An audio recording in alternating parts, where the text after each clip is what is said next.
ஓம் நம சிவாய. பஞ்சபூதங்களால் ஆசீர்வதிக்கப்பட்ட நீ இந்த உலகத்தின் சாபத்தை நீக்குவாய், சாவையும் தடுப்பாய், சிவத்தை காண்பாய். ஓம் நம சிவாய. வியாதிகளை பரப்புகின்ற கொசுவுக்கு சமாதியில் இடம் உண்டு. பொய்கள் சொல்கிற நாவிற்கு நரகத்தில் இடம் உண்டு. நம்பியவரை ஏமாற்றுகிறவர்களுக்கு துன்பம் வரலாம். பிறருடைய துன்பத்தில் சந்தோஷத்தை காண்கின்றவர்களுக்கு சாபங்கள் துரத்தலாம். களிமண்ணில் வேடிக்கை காட்டுகிற மனிதனுக்கு கனவுகள் மாறலாம். என் கண்மணியே, கடவுளை பார்த்த உனது உள்ளம் சாபத்தில் நிற்பதில்லை என்று சாகா வரம் கொடுத்தார்கள். அதில் கட்டை என்பது நெருப்பில் எரிந்தாலும் அகம்பாவம் செய்கின்ற உடல் நெருப்பில் புசிக்கப்படுகிறது என்று பார்வைக்கு கொண்டு வந்தார்கள்.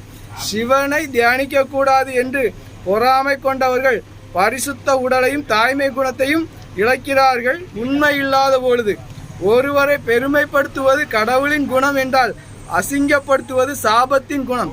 காகத்தின் காலில் இறந்த எலி இருக்கலாம்.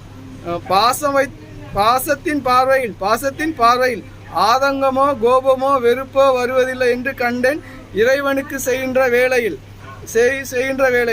என்றும் பாசத்தோடு சிரஞ்சீவியாக விண்மீன்.